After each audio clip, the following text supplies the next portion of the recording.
Hi, hello everyone! Narito muli ako sa inyong harapan sa mga inyong Facebook at narito po ang aking ipapakita sa inyo. Ito po yung fiddlehead na tinatawag dito sa Canada. Ito po ay tumutubo kapag spring. Marami dito sa Canada, pero ang parang katulad nito ay yung pako-pako sa Pilipinas. So, ang ginagawa namin dito, kapag kumukuha po kami, ayan, ganyan po ang itsura niya. Ay, huwag na naming hintayin na humaba, hindi kagaya yung pako na talagang mahaba sila. Pero ito, kaya tinatawag na fiddlehead kasi nga, hindi na namin pinapahaba. Kasi pag humahaba na siya, ay lalong makunat. So, ito po yung itsura niya. Kaya, ganyan po ang itsura niya. Tignan nyo po. Napaka-crunchy at saka napakasarap. Kaya ang gagawin ko dito ay i-blanch ko lang siya. Pagkatapos, pag mai-blanch na, ay kahit na igisa mo lang siya ng kahit ano, gisa mo siya ng bawang, sibuyas, or kunting luya lang. O pwede mo ding lutuin, lagyan ng coconut milk, yung gata na tinatawag. Okay, so ang gagawin ko dito ay lagyan ko siya ng miswa at saka sardinas. Na-miss ko kasi yung ulam na yon. Kaya ito po yung gagawin ko dito sa ating pakpako or fiddlehead dito sa Canada. So ito na, blinance natin. Tignan nyo naman po, napakaganda ang kulay. Berding-berde. Ayan, wag nating overcook kasi hindi masarap kapag overcook naman siya. Kaya i-blanch lang natin siya. Pagkatapos ay hugasan natin ng malamig na tubig.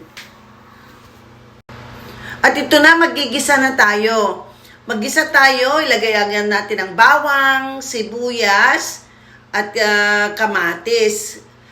Gusto ko kasi lagyan ng kamatis para mas masarap. So, gisa-gisa lang tayo dyan mga kaibigan. Tuloy-tuloy lang ang pagluto ng ating fiddlehead or tinatawag na pako sa Pilipinas. Ganyan po ang ating gagawin, maggisa-gisa lang. At meron po tayong ilalagay na 2 sardinas. Ayan. Talagang na-miss ko po ang sardinas at may miswa po tayo. Ayan. So, lagyan natin ng kamatis. Masarap kasi kapag may kamatis, mga kaibigan. Para sa natin, yung lasa ay mas malinamnam. Ayan, buksan natin yung sardinas. Ingat-ingat lang po kasi hindi ako masyadong marunong magbukas ng ganito kaya nag-iingat talaga ako. Okay, so ganyan po ang gagawin natin. At syempre, hindi mawala ang patis. Ubus na ang patis ko. Ubus na ang aking patis. Kailangan na nating bumili ng patis. Ayan. Ang gagawin natin ay ilagay na natin ang sardinas. Wow, sarap. Naamoy ko na yung sardinas dyan kanina. At ayan, dagdagan na natin ng tubig para hindi po matuyuan ang ating niluluto na magiging ulam natin. So, ngayon po ay maglagay tayo ng ating isang pampalasa, yung chicken powder. Ayan. At kapag kumulo na, ay ilagay na natin ang miswa. Ayan, talagang napakasarap talaga ito mga kaibigan. At saka na-miss ko rin ito. Usually, ang nilalagay ko dito ay yung patola. Yung with the miswa. Pero ngayon ay season ng aming tinatawag na fiddlehead. Kaya yan ang ilalagay ko. Actually, first time kong gawin ito. Sabi ko, itry ko nga ilagay itong fiddlehead dito. Kaya, yan lang ang ilalagay natin. Kaya lang, i-blinance natin yung ating fiddlehead para hindi po, tawag dito yung strong ang flavor. Pero okay lang naman kahit na hindi iba-blanch. Okay, so ngayon po ang ating pagluluto ng miswa with the fiddlehead.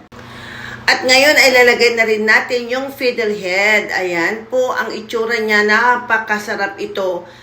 Napakasustansya din. So ito po ilalagay na natin. Na i-blanch ko na yan. Kaya wag masyadong overcook. Mas masarap kasi kapag may crunchy kapag kinakain natin. Ayan na po, di ba? Ang sarap-sarap niyan. Kaya yan po ang ating pagluto ng miswa and fiddlehead. Ngayon ay tikman na natin kung anong lasa. Ayan, tikman natin mga kaibigan. Ay, ang sarap talaga. Ngayon ay tikman na natin ang ating niluto. Tikmanan na. Ayan po. Wow, ang sarap. It's time to eat na. Hindi na ako makapaghintay dahil excited akong tikman ang aking niluto na miswa with fiddlehead at may sardinas. Ayan, ang sarap mga kaibigan kahit na hindi ko pa natitikman pero naamoy ko na yung bango. Ayan po, ang sarap talaga mga kaibigan. Grabe. Yan po ang ating ulam for today. So kami lang ang kakain ng pamangkin ko dahil ang mga kasama namin ay ayaw nilang kainin. Thank you for watching. Bye!